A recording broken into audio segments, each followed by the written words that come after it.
বাসায় ঝগড়াঝাটি থেমেছে। নোলক হাসান তাদের বাচ্চাদের নিয়ে ঘরে বসে আছে। আচমকা বাইরে আবারও কান্নাকাটির আওয়াজে তারা দৌড়ে বের হলো। ফরিদা বানু রক্ত লাল চোখে নোলকের দিকে তাকালেন, কিন্তু তিনি কিছু করার আগেই মিনু নোলকের উপর ঝাঁপিয়ে পড়ল। রুক্ষ কণ্ঠে বলল, মাগি, আমার সুখ তোর সহ্য হচ্ছিল না, এই জন্য এত কাণ্ড ঘটালি। এখন আমার বিয়ে ভেঙেছে, খুব আনন্দ হচ্ছে তোর, তাই না? মিনু নোলককে আবারও আঘাত করতে যাবে তার আগেই হাসান মিনুকে ধাক্কা মেরে মেঝেতে ফেলে দিল। তারপর বলল, নোলক তোর ভাবি, কোন সাহসে ওর গায়ে হাত তুলতে গেলি তুই? বাহ হাসান বাহ, বোনের বিয়ে ভেঙেছে সেদিকে তোর খেয়ালই নেই, কিন্তু নিজের বউয়ের সম্মানের কথা ঠিকই খেয়াল আছে, আহত কণ্ঠে বলল ফরিদা বানু। মিনুর বিয়ে ভাঙার কারণ কি আম্মা? কেন আবার? তোমার বউয়ের কেচ্ছা কাহিনী তাদের কানে গিয়েছে, সেজন্য, পিছন থেকে বলল বিনু। নোলক এবার আর চুপ থাকতে পারল না, সামনে এসে বলল, আপনি ওর হবু শ্বশুরবাড়ি ফোন দিন তো।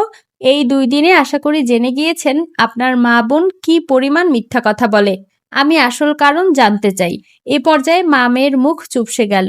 মিনু আমতা আমতা করে বলল, ভাইয়া দয়া করে আবার ফোন দিয়ে ঘটনাটা ঘাটাঘাটি করিও না, বিশ্বাস করো ভাবির জন্যই বিয়েটা ভেঙেছে। হাসান মিনুর কথায় তোয়াক্কা না করেই ও বাসায় ফোন দিয়ে বিয়ে ভাঙার কারণটা জানতে চাইল। ছেলের মা কর্কশ কণ্ঠে বলল, শোনো বাবা, আমাদের পরিবারটা হলো যৌথ পরিবার, সবার সংসার আলাদা হলেও উঠোন এক, আমাদের সবার সাথে সবার অনেক মিল। তাই আমার ছেলের জন্য আমরা এমনই একটা মেয়ে চাইবো যে কিনা ভালোবাসা দিয়ে পুরো সংসার বেঁধে রাখবে। কিন্তু তোমার বোন অমন না। আজ আমাদের ছেলেপক্ষ থেকে যারা হলুদের তত্ত্ব নিয়ে গিয়েছিল, ওখানে যে তারা জানতে পারে যে সামান্য কেক খাওয়ার অপরাধে নাকি তোমার বোন নিজের আপন একমাত্র ভাতিজির গায়ে হাত তুলেছে। এখন তুমি বলো বাবা, এরকম ছোট মন মানসিকতার মেয়ে কি আমাদের ঘরের বউ হওয়ার যোগ্যতা রাখে? রাখি বাবা, ভালো থেকো। লাউড স্পিকারে থাকায় সবাই সব শুনল। মিনুকে নিয়ে সবাই ছিছি করতে শুরু করলো। একজন তো বলেই বসলো, কি রে মিনু, বিয়ে ভাঙছে নিজের দোষে, আর দোষ চাপাও ভাবির কাঁধে? নোলকও তাচ্ছিল্য হেসে বলল, আরে কাকিমা, ওনাদের তো কাজই এটা। বিয়ের শুরু থেকে এই মা মেয়ে মিলে আমাকে অত্যাচার করেছে, সব মুখ বুঝে সহ্য করেছি, কিন্তু এখন বুঝতে পারছি এরা শক্তের ভক্ত, নরমের জম। আর মিনু, এবার আমি সত্যি সত্যি পুলিশে ফোন দিব। আমার গায়ে হাত তুলেছিলে কোন সাহসে? ফরিদা বানু এবার আতঙ্কিত কণ্ঠে বললেন, এসব কেমন কথা বৌমা? মিনুর মানসিক অবস্থাটা একবার চিন্তা করো, আবেগে না হয় একটু পাগলামি করেই ফেলেছে, তাই বলে তুমি ওকে পুলিশে দিবা? মা, মিনু তো জানতো বিয়েটা ওর কারণেই ভেঙেছে, তাহলে নোলককে কেন আক্রমণ করলো? মিনুর উচিত নোলকের কাছে ক্ষমা চাওয়া, বলল হাসান। পারবো না তোমার বউয়ের কাছে মাপ চাইতে, ছোট লোক একটা। নোলক এবার বলল, মাফ না চাইলে আমি এক্ষুনি পুলিশ ডাকবো।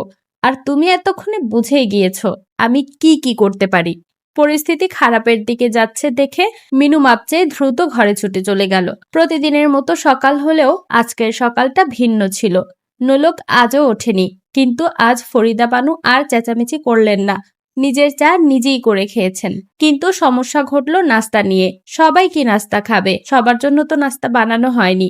নোলক শুধুমাত্র তার স্বামী আর সন্তানের জন্য নাস্তা বানিয়েছে। বাসায় এতগুলো মেহমান, তারা কি খাবে? না পেরে ফরিদা বানু বাধ্য হয়ে বলল, হাসান, তোর মামা খালারা এখনো না খেয়ে আছে, ওদের জন্য কিছু নিয়ে আয়। পিছন থেকে সাথে সাথেই নোলক বলল, অবশ্যই আম্মা, কিন্তু তার আগে নাস্তার অর্ধেক টাকা রতন ভাইকে দিতে বলেন। নোলকের কথায় রতন বলল, ভাবি, আমি শুধু আমার আর আমার স্ত্রীর খাবার আনবো, আমি আর কারো খাবার আনতে পারবো না। দেখলেন তো আম্মা, আপনি বরং রতন ভাইয়ের পক্ষ থেকে অর্ধেক টাকা দিয়ে দিন, নিশাতের বাপ যে নাস্তা নিয়ে আসবে।